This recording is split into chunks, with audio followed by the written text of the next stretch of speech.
एक गांव में एक किसान रहता था। उसके गांव में पानी पीने के लिए कोई भी व्यवस्था नहीं था। ना कोई हैंडपंप था, ना कोई ट्यूबवेल, कुछ भी नहीं था। इसीलिए गांव के लोग सब पानी लाने के लिए बहुत दूर दूर तक जाते थे। कोई कोई तालाब, कोई कोई नदी से पानी भर के लाता था। वो किसान भी पानी लाने के लिए दूर एक झरना के पास जाता था और इसके लिए उस कावड़ को लेके वो रोज जाता था पानी लाने के लिए। और वो कावड़ में एक मटका पूरा ठीक था और एक मटके में थोड़ा सा छेद था। इसीलिए एक मटके में पूरा पानी आता था घर पर और दूसरे मटके में आधा। हमेशा वो छेद से गिर गिर के पानी आता था। वो टूटा हुआ मटका हमेशा दुखी रहता था। उसको लगता था कि वो उसके मालिक के लिए कुछ भी नहीं कर पा रहा। मगर वो किसान, उसको पता था कि एक मटका में थोड़ा सा छोटा सा छेद है, मगर वो उसके बदला नया मटका नहीं लाता था। इसीलिए वो जो अच्छा मटका था उसके मन में बहुत घमंड था। उसको लगता था कि किसान जो भी पानी घर में लाता है सब मैं ही लाता हूँ, मुझ में ही भर के लाया जाता है। वो तो मुझ में तो कोई भी छेद नहीं है, मुझ में तो कोई भी खराबी नहीं है। इसीलिए उसके मन में बहुत घमंड था। और वो जो छेद वाला मटका था वो हमेशा चिंता में रहता था। उसको लगता था मेरे मालिक मुझसे कुछ भी लाभ नहीं ले पा रहे हैं, क्योंकि मैं तो कम पानी घर में पहुंचाता हूँ और उनका जो परिश्रम है वो व्यर्थ में जाता है। इसीलिए उसका मन बहुत दुख होता था और उसने ठान लिया मैं किसान से माफ़ी मांगूंगा।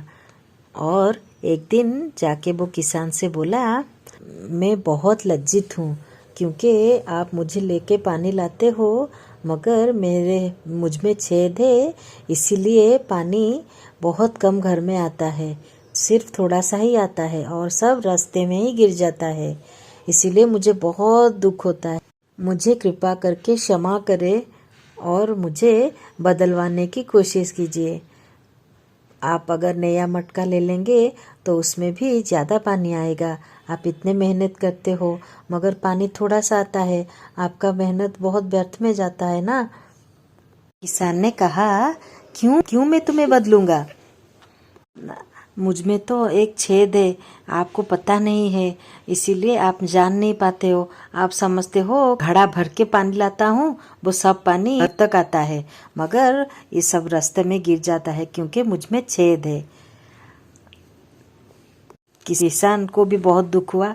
उसने समझाया, देखो कल मैं जब तुम्हें लेके पानी लाने जाऊंगा तो तुम देखना, तुम्हारे साइड में जितने सारे पौधे हैं, फूल के पौधे हैं, कितने रंग बिरंगे फूल हैं, कितने भ्रमर उसके ऊपर बैठते हैं, कितने सारे चिड़िया उसके ऊपर बैठती है, कितने सारे चिड़ियों को खाना मिलता है वहाँ से, तुम देखना। अगले दिन जैसे ही किसान पानी लाने गया, मटका देखने लगा, उसी के साइड में कितने रंग बिरंगे फूल, कितने सुंदर सुंदर पौधे, बहुत रंग बिरंगे फूल हैं। उसके ऊपर बहुत सारे भंवरे, बहुत सारे तितलियाँ मंडराती हैं, इतने सारे चिड़िया मंडराती हैं, उनको सब कितना सेहत मिलता है, इसीलिए वो भरपेट खाना खा के उड़ जाते हैं। वो जो रंग बिरंगे फूल हैं उनको देख के मटके का मन बहुत खुश हो गया। वो अपने दुख को पूरा भूल गया।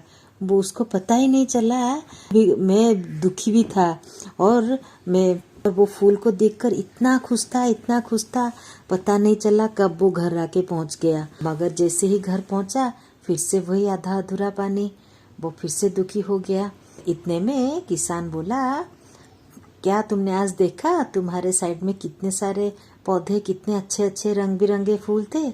हाँ मैंने देखा, मगर क्या, जितनी देर तक मैं उसे देखता रहा तब तक मैं मेरा दुख भूल गया था। हाँ यही तो है, यही तो फूल तुमने ही उगाया है। मुझे पता, मैं तुम में छेद है, इस तुम्हारे अंदर से जो टपक टपक कर पानी निकल रहा था, इसीलिए मैं बहुत सारे बीज को वहाँ पर लगा लिया था। उसकी वजह से कितने सुंदर सुंदर पौधे हो गए। वो सब तुमसे जो पानी निकल रहा है टपक टपक के, उसे से ही हुए हैं। और इससे मैं अपने भगवान को कितने सुंदर सुंदर फूल अर्पित करता हूँ। देखो, अगर तुम ना होते तो ये सब हो पाता क्या? मेरे घर के आंगन कितने सुंदर दिख रहे हैं। देखो, ये सब तुम्हारे वजह से ही हुआ है। देखा, जिसके अंदर छोटा सा भी छेद है ना, उसके अंदर बहुत सारे गुण होते हैं, बहुत बड़े बड़े गुण होते हैं।